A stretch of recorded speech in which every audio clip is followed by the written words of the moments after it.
Welcome to the Value of Recruitment podcast with me, John Brooks. Sponsored by Atlas, the recruitment platform helping you become an AI-powered recruiter.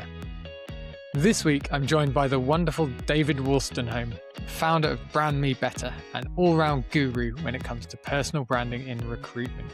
David shares how top recruiters can become part of their clients' inner circle and how they can be seen as truly trusted advisors. We talk about quality over quantity and how fewer clients allows you to go deeper, offer more value, and enjoy your work. We also discuss collaboration within our industry and the benefits of having an abundance mindset rather than worrying about scarcity. Enjoy the show. I hope you find it valuable. David, thank you for joining us. Thank you. I'm excited. Yeah, me too. I saw a post of yours recently. You started singing in a video about recruitment. So I have high expectations for your performance on this podcast. John, it's 7 a.m. I was desperate for attention to get my message through. I tried singing, which is not part of my skill set. But you know what? It created a bit of attention and noise, so it worked. Well, we will be talking about how do we cut through the noise? How do we stand out from the crowd? I'm not sure singing is the answer to everything, but yeah, sometimes it is. Unless you're a great singer, that is. Well, I'm not, and I'm not going to comment on you. So let's see what else we can do. Brilliant. Well, let's kick off with the big question I always ask, which is how valuable is recruitment as you see it? Well, you know what? I'm going to talk about your mate and Browning. Because I don't see all his content. I see some of his content because obviously I'm ridiculously busy, but he keeps talking about it as the most important service to a business. I tend to agree with him.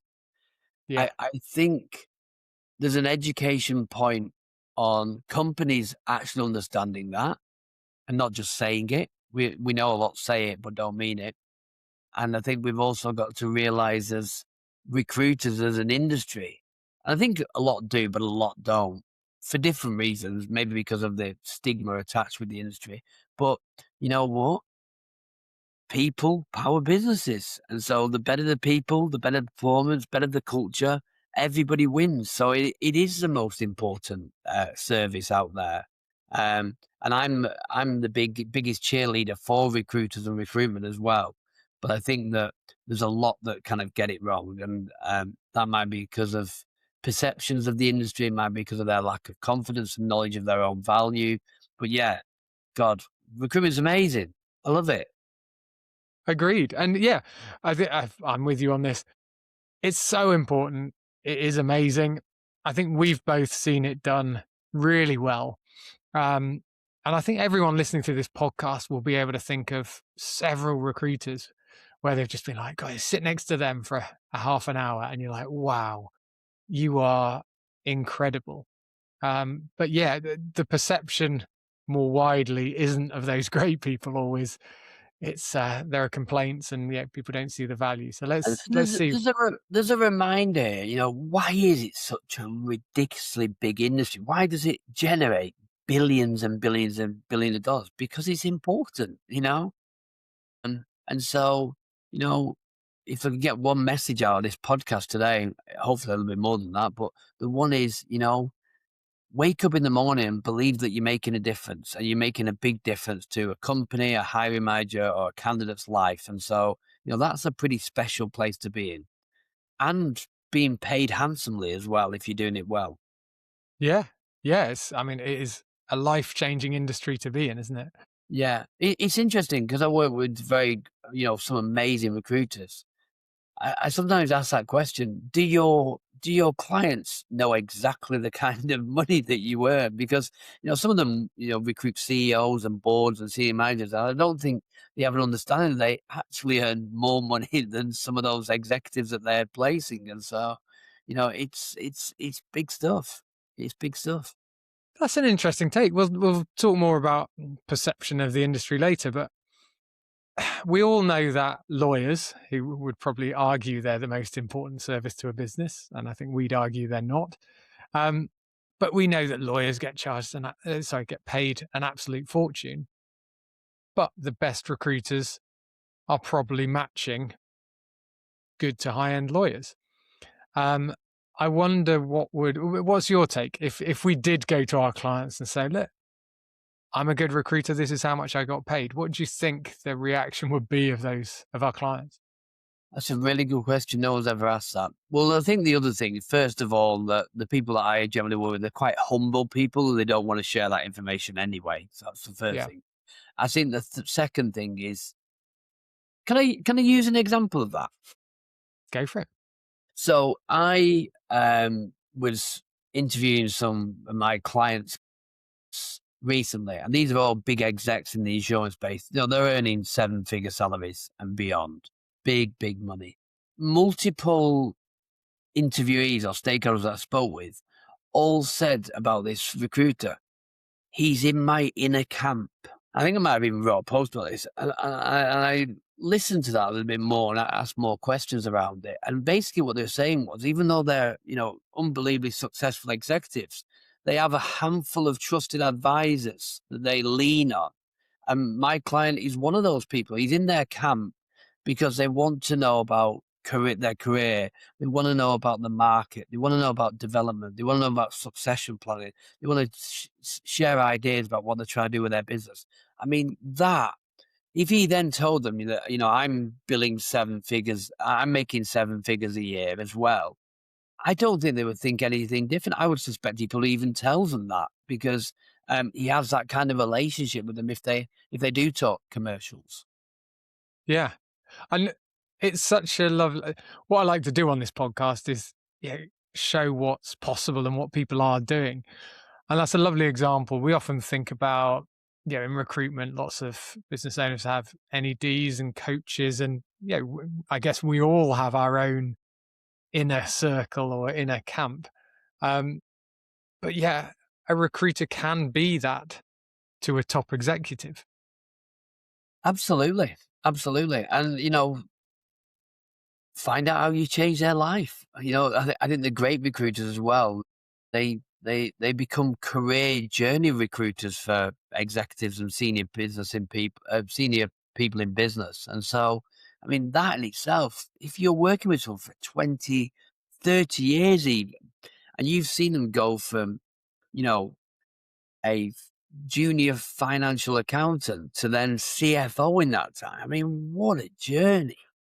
What a Yeah. journey. And that CFO may have been a key figure in acquiring other businesses. And that you built the teams that help them do that. It's phenomenal. Do you think we missed that when, in order to have a 20, 30-year journey of your own, in which you're alongside those people, you have to get there. And I think a lot of junior recruiters, when people join the industry, I think maybe we miss that opportunity to say, look, here's where you could be in 20 years' time. Do you think it's too short term? I have to be really careful here. Is it a generational thing as well that, they want it all now? And, did recruiters 10 years ago think about the long game more? Potentially yes, potentially no. But I think we live in this society today where we want the world and we want it in 5 minutes. And so, I think if you can pace yourself and be considered and think about, I could affect this person's life and hundreds of people around them. I mean, that's a slow game, isn't it? But it's a brilliant game. Brilliant game. Oh, and there's so much advice, the gurus and the books you read that say, if you do one small thing every day, do that for 10 years, do that for 20 years. That's how you affect huge change. Absolutely. Incremental, isn't it? Yeah, I like that.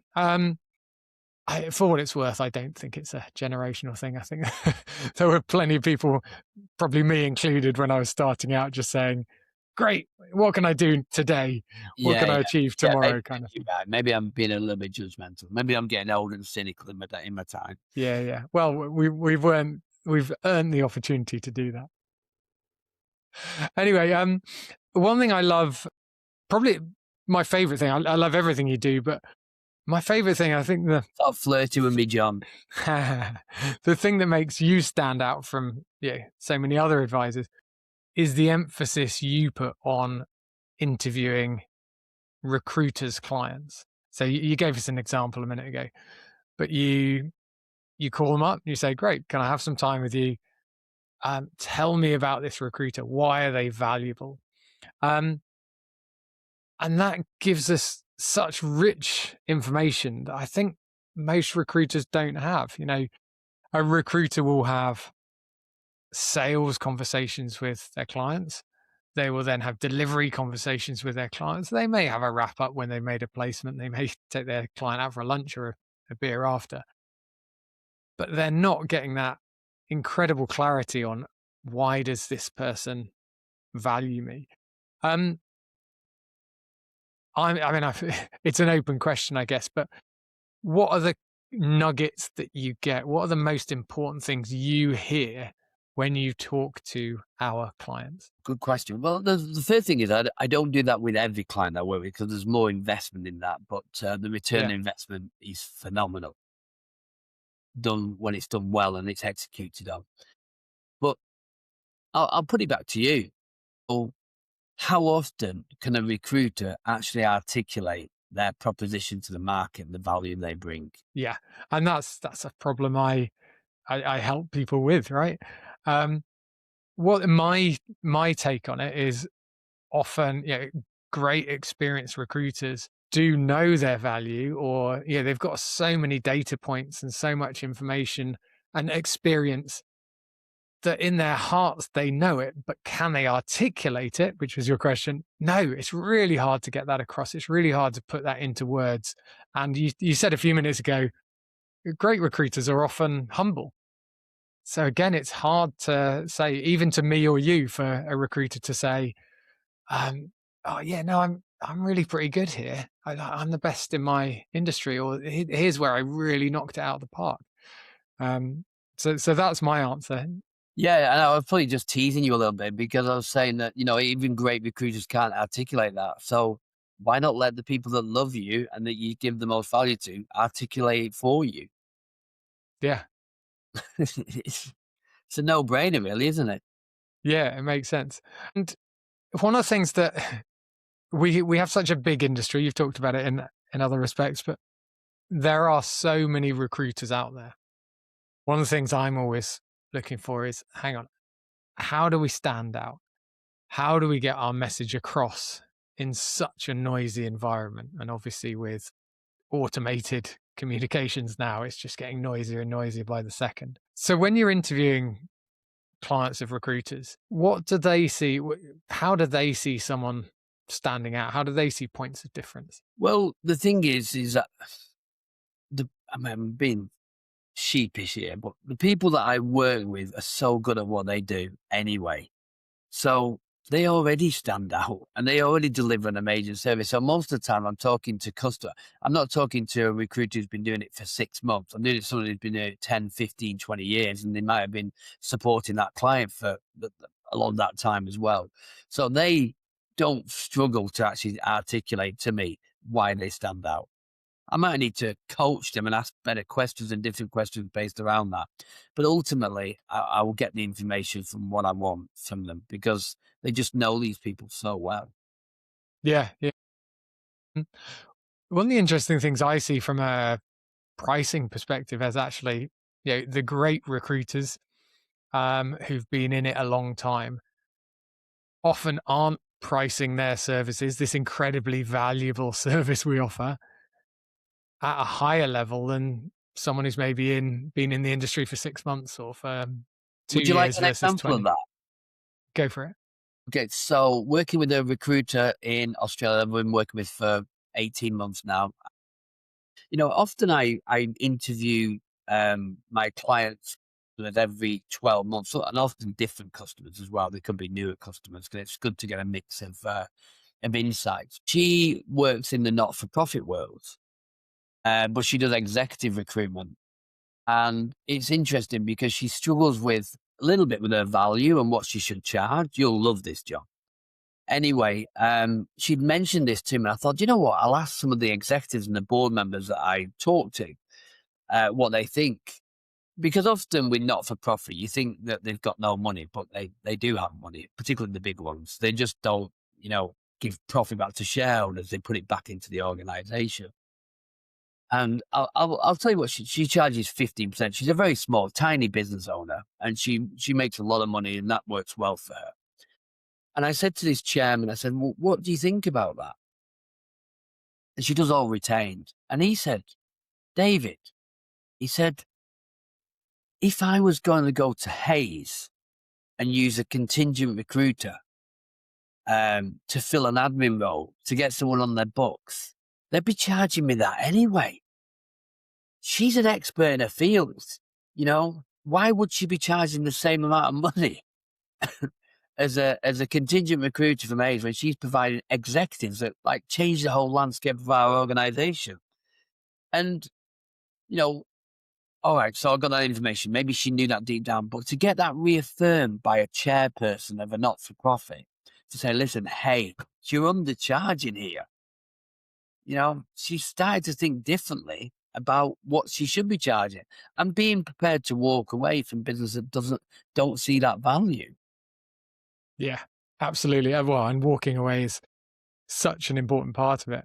I love that's that example is someone who works with not-for-profits, because we all know they don't have as much money. They can't maybe invest as much as highly commercial corporates. If that is the answer of someone who's running or chairing a not-for-profit organization, then it stands true for every industry. Absolutely. It's not like we've talked about, gold mining or, high-end finance, and you can say, oh yeah, but that wouldn't work for my industry. No, this is someone running a not-for-profit organization saying, hang on, good recruiters should charge more.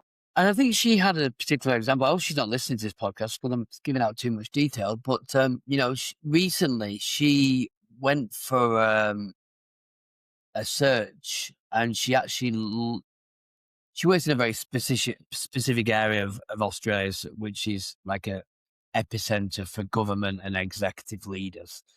And she pitched for some work, and the feedback was that she was too expensive. Which is ridiculous. And then she found out a little bit later on that they actually went with a global search firm, and it was, I think, double and a bit her fees. So I think that was just a reminder again to go, they might have told you that, but I said to her, maybe you just didn't show the value in that pitch of what you bring to that organization. So we've worked a lot on that. She's now got a really clear value proposition of what she brings to market.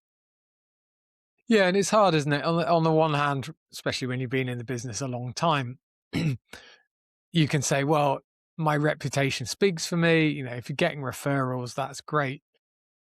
But there's always times where you're going to have to go talk to someone who doesn't know you. And you can't just say, look, I do what I do, or even something I hear a lot, once I've worked with you, you'll see how valuable I am. It's like, well, you need to agree on a price first. This is what I love about branding, though. If you brand yourself really well, you can almost show the value that you bring, that you're a premium service, that you're a premium recruiter. So they've already got a perception in their head before they even meet you, if they've been looking at you. This is somebody that's at the top of their game. They're a thought leader, they're an advisor, they give content, they challenge our thinking. This is someone that I'm not expecting a budget type service. This is going to be absolute premium. I don't think we think about that enough. Yeah, and I think we live. Yeah, I think a lot about exec search firms. I've built services in the past for recruitment agencies wanting to go higher up the chain, so not replicate fully a search firm offering, but looking at that and saying, well, what can we learn from that? What can we do? And you're right, what you've just described, more than ever, we are now able to showcase our experience and expertise to our clients. And if we package that in the right way to the right people, so nothing is stopping you writing or recording or however you communicate that expertise and getting it to the right people and positioning yourself as an expert. But recruitment agencies don't help themselves because, there's an opportunity to do that as a brand, brand of the business. And so, you've got to position that brand in a way that's going to make people think this about you or that about you. And then when you bring people into the organization, whether they're established or successful or even um, less experienced, they can actually communicate that proposition of the business. I mean, they might get to learn and have to develop those skills based around that proposition, but businesses just don't do that. So, it's an opportunity massively missed that I talk about a lot. Yeah. Well, again, if we look at other professional services, first of all, exec search firms do that much better. They have that brand. They can bring graduates in and send them out packaged as exec search people, Exactly right. even though they could have gone and worked for a recruitment agency. There was Exactly no right. difference at that point. But then if you look at management consultants or uh, things like that,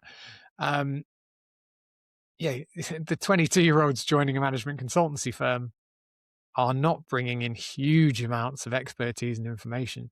It's the fact that firm has packaged it up, branded Brand it equity. well. Yeah. Absolutely right. Huge too.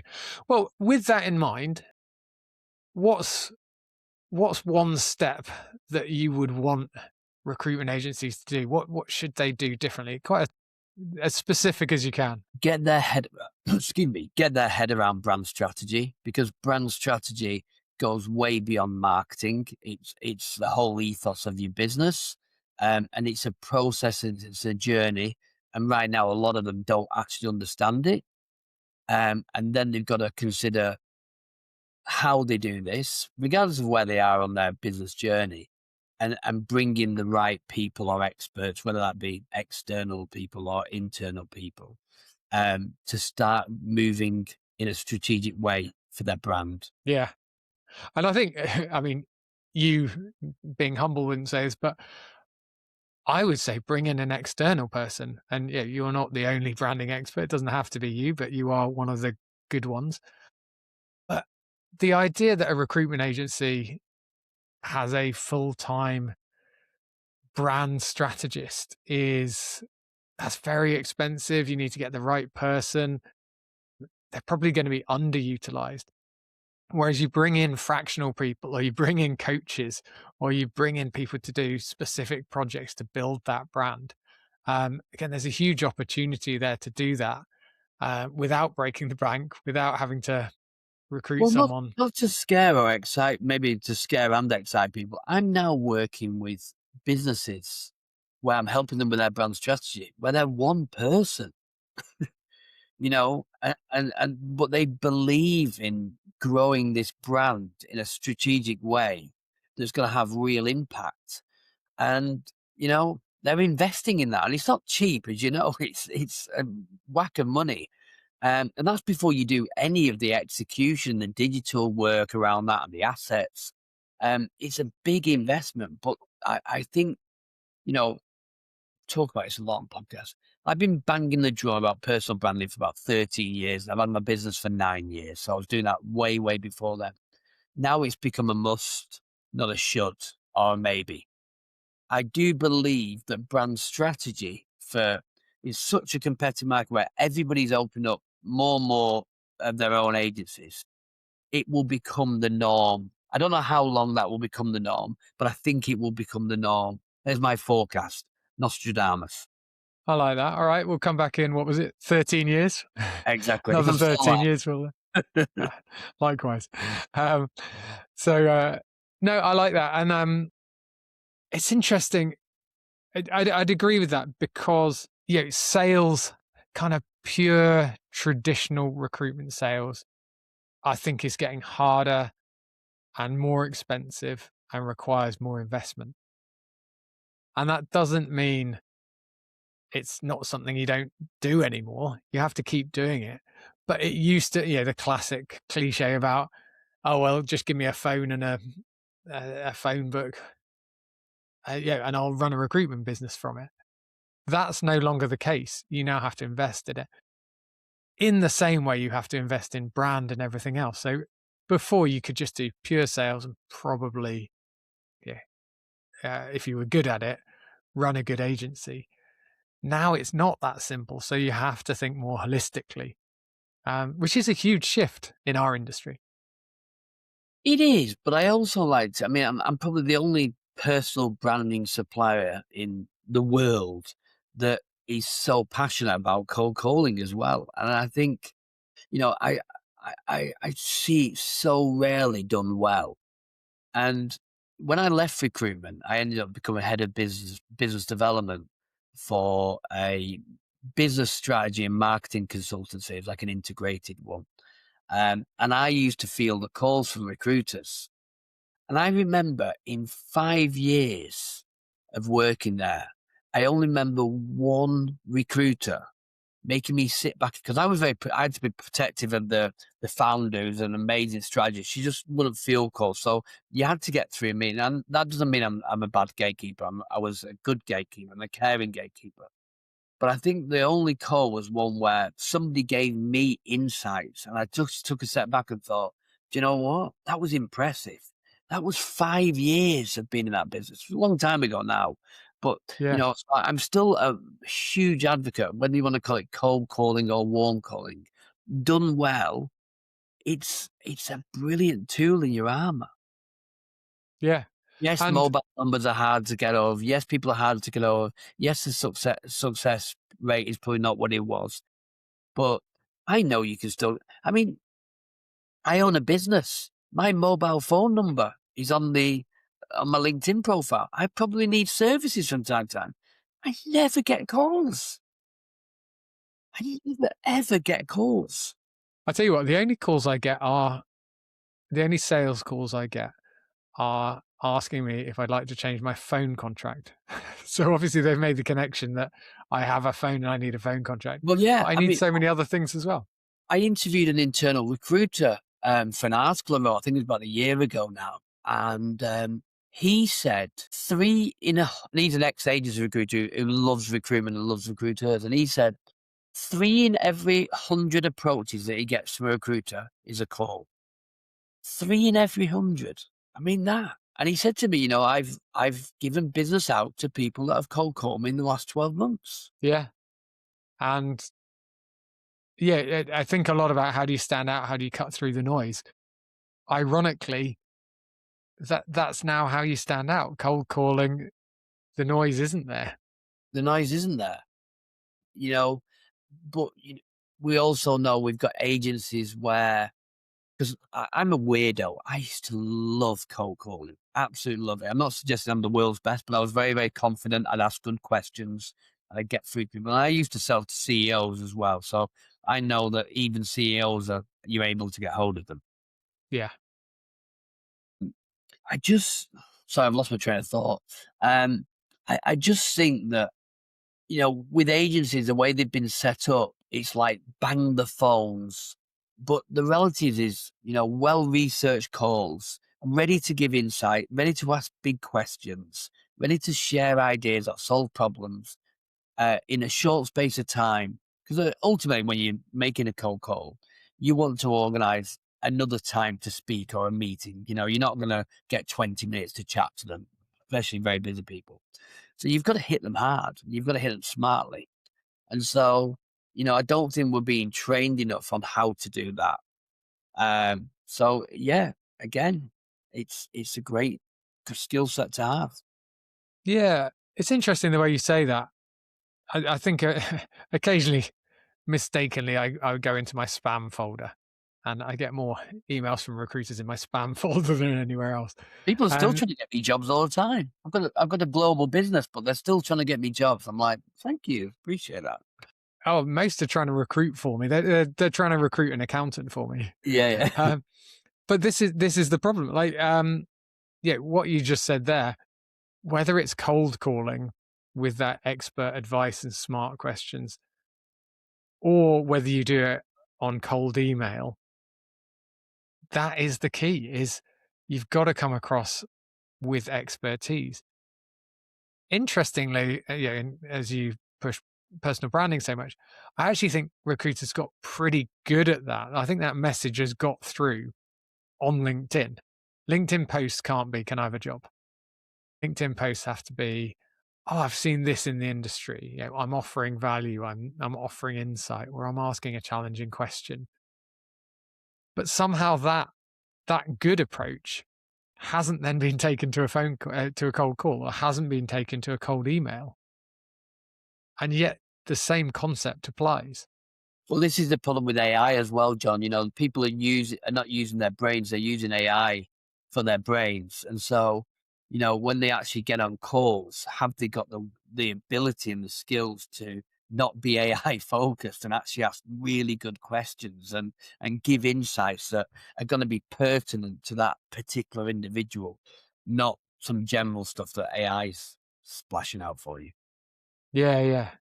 Yes. I mean, again, if you want to stand out from the crowd, don't use AI, which is Exactly right. information from the crowd. This is what Exactly. everyone else Exactly does. right. I think I Yeah. love AI. I'm not the world's biggest expert. I have to admit, but I also think it's removing critical thinking from our brains a little bit as well.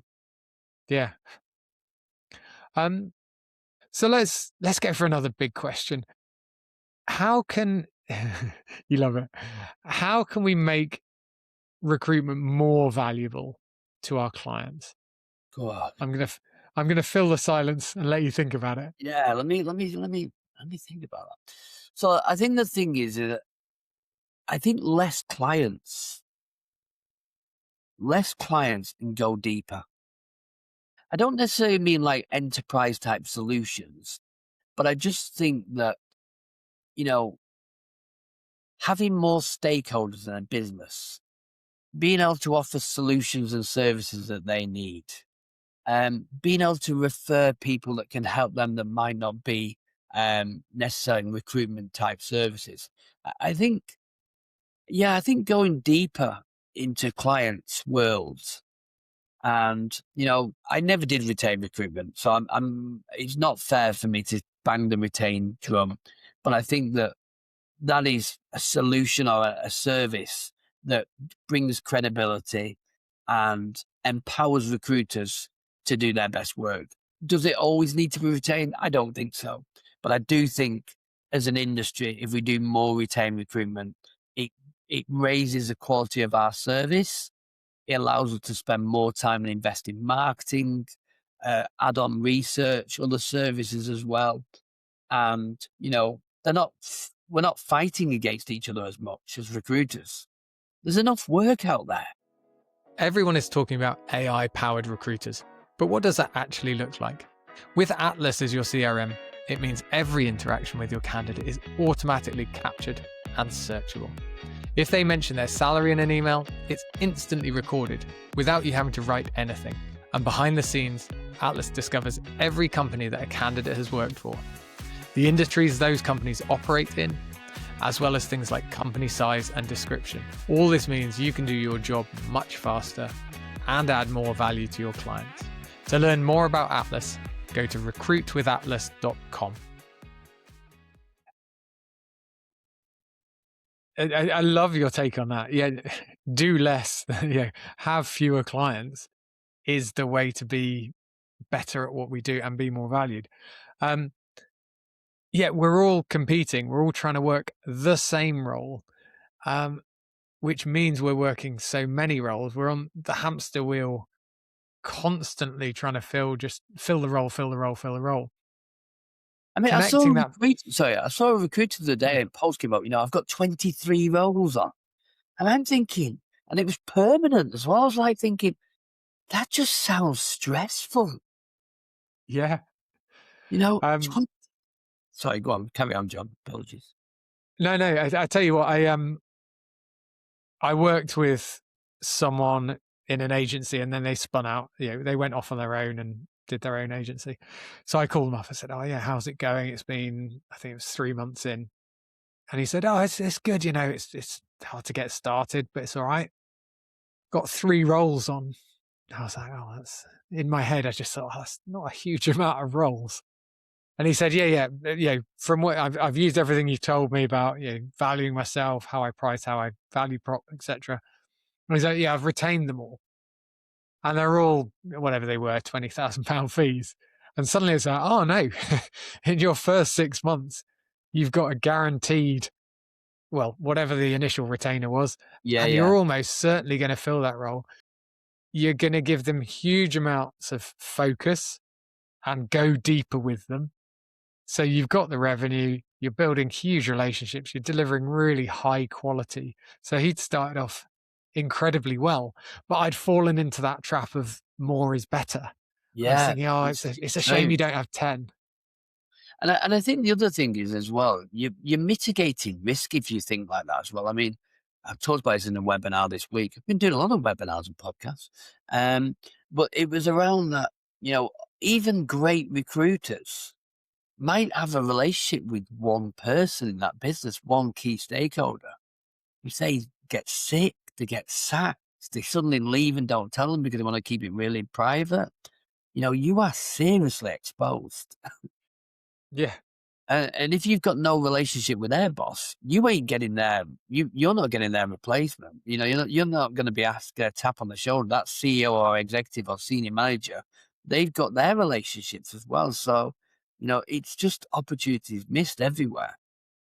Yeah. And I bring it back to what you said earlier, that example about being in the inner circle. You can't be in the inner circle of 50 people or 100 people. It probably does have to be 10, 20 key people, and you're Max. going deeper with them. Yeah, absolutely, absolutely. And you know, I think that I think the thing is, if you're not as stretched as well, you actually enjoy those client relationships more rather than having so many balls that you're juggling. Just have it. I mean, you've got to be mindful. You can't have like the 80-20 syndrome where there's so much revenue on one customer. That's always going to be a problem. It's going to be scattered nicely. But I think enjoying spending more time with that consultant because you can, with that client, because you can, it's just a better way to do life and do business. Yeah, yeah. And they see it. I mean, you're the one who goes out and talks to clients probably more than anyone about this, but the clients can see the difference. They say, wow, the best feedback you can get from clients, what I love to see on testimonial pages of recruitment at websites, is they really understand us, or even they understand our business better than we do. It's just so powerful. But again, you can't do that by superficially taking a job and then taking another job and taking another job. And it was interesting, sometimes I don't use AI smart enough. And when I conduct my customer interviews, then I, you know, go through all the calls and listen to the messaging and the words and the proposition and what they say. And I help, you know, define that and use it effectively. But it was interesting. I interviewed a client's customers and I thought to myself the other day, you know, this is an interview. I might just put this through AI and build me a great case study with this interview. And, you know, 15 minutes later, yes, I had to play around with it. It was a pretty schmick 8 out of 10 case study just off that one interview. Yeah. Great for marketing. Yeah, it's a good point. Yeah, I hope everyone now has, note takers, so they're picking up everything that someone says. I think that's where, for me, the human AI, the AI powered human, we need to get that the right way Yeah, around, yeah. um, is so powerful. AI can only build a great case study if you ask the right questions and if you've done the work in the first place, to be Oh honest. yeah, I'd like to think my interviews are pretty good that I get that information out, so I'm feeding it through air. If it was a shit interview and there's no major insights, you know, regardless of how many great prompts I put in there, it's going to be crap. Yeah. And the danger with AI then is it's like, well, let me add some filler to that. Yeah, yeah. and then that's a turn off. Clients are smart enough to know, well, Suddenly actually, the case study's got those big hyphens in there. You're like, maybe this is a bit AI generated. yeah, yeah, and just generic, like, oh, they were helpful. You're Yeah. like, I don't think I'm looking for helpful. I'm looking for transformative. I'm looking for someone in my inner circle. I'm looking for game changing. So you need to tease out that information, but then absolutely AI, you Well, can you and say, I have can you talked strip? about this as well. We're talking about the value, but we're also talking to them about, you know, where they might be falling short. And, it's very rare that I get a recruiter, regardless of how successful they are, where clients will be okay with sitting back in their chair and say, this is something they're not doing, or this is somebody else I've worked with who does something different or better that I like. And it's just so beneficial. Yeah, yeah, and that's incredibly hard to ask. That just made me think. While we were thinking about what we're prompting AI, we're saying testimonials make us look good. I wonder how often people ask their AI, hang on, what did I do wrong? Or what Great, could I have done better? great.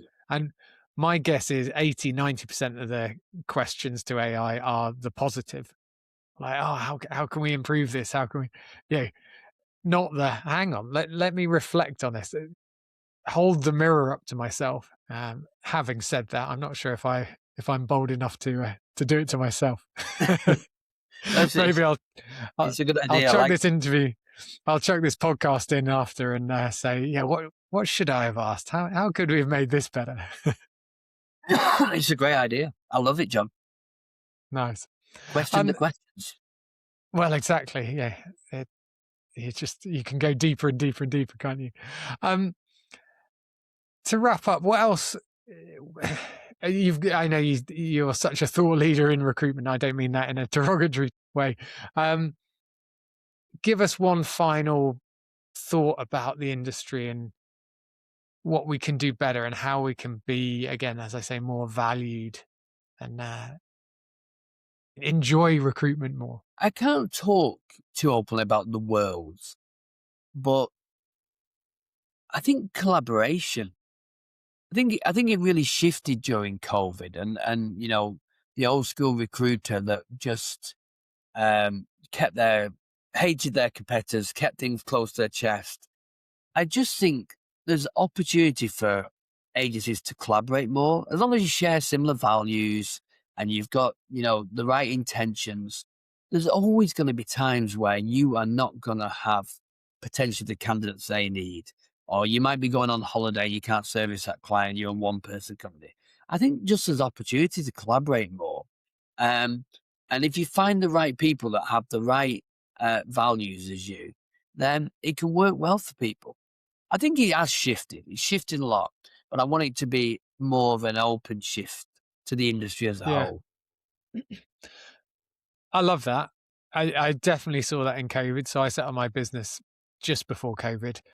And actually, I got huge value from that more open, collaborative approach that people took. Absolutely.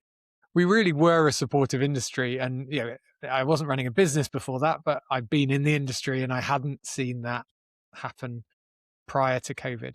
My recruitment clients, they straight away have two or three brilliant recruiters that are competitors of theirs. That when they go into meeting, they say, you know what, I might not be the fit for you, and if I'm not, I recommend John or Bill or Sarah or whatever. That takes real confidence to do that, and it's really respectful, and you get a lot of respect back because you're straight away showing these are the best in the business. If it's not me. Yeah. And it's a real power move to be able to do Absolutely. that. And you can see why so many people are nervous to do that. Yeah. Um, but you're right. It helps you stand out.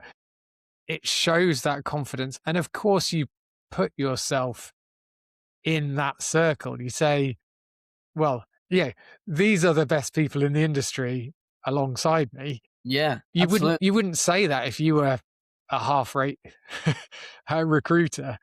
It's abundance over scarcity because it will feed you. I'm a go giver, and it will feed you.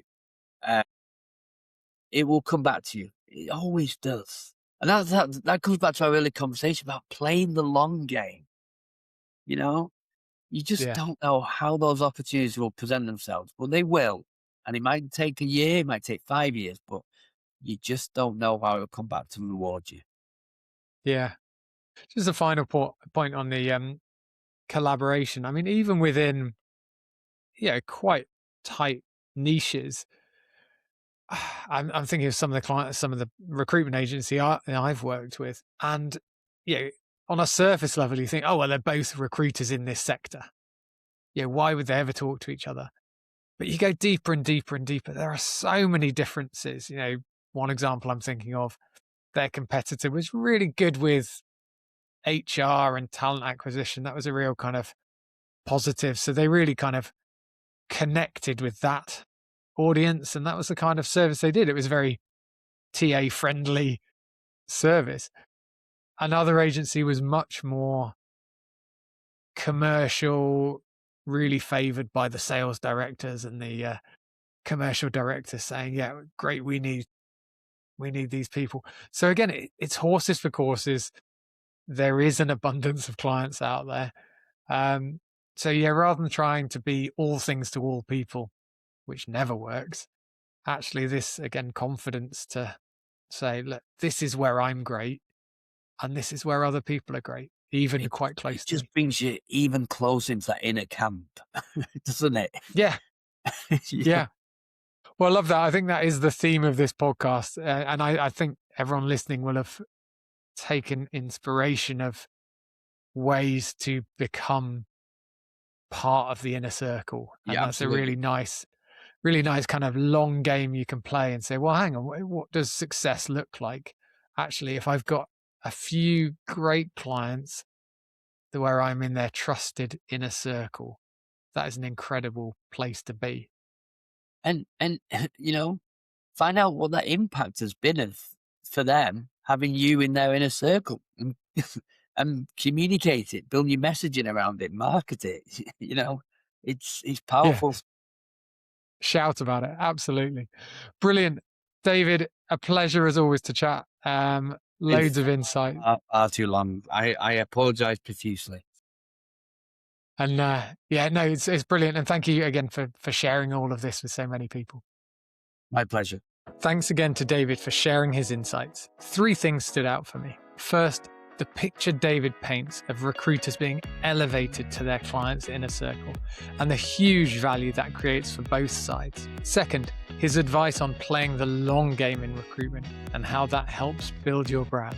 And third, the concept of quality over quantity and the benefits that come with that approach. If you found the show valuable, please leave a review and remember to subscribe or follow the show on your podcast app. You can also get more insights and inspiration by signing up to my added value emails on Substack. You can find the link in the show notes. Now, go create some value. Thank you to Atlas for sponsoring the Value of Recruitment podcast. To learn more about how Atlas is creating an AI platform that helps recruitment agencies generate more placements with less effort, visit recruitwithatlas.com.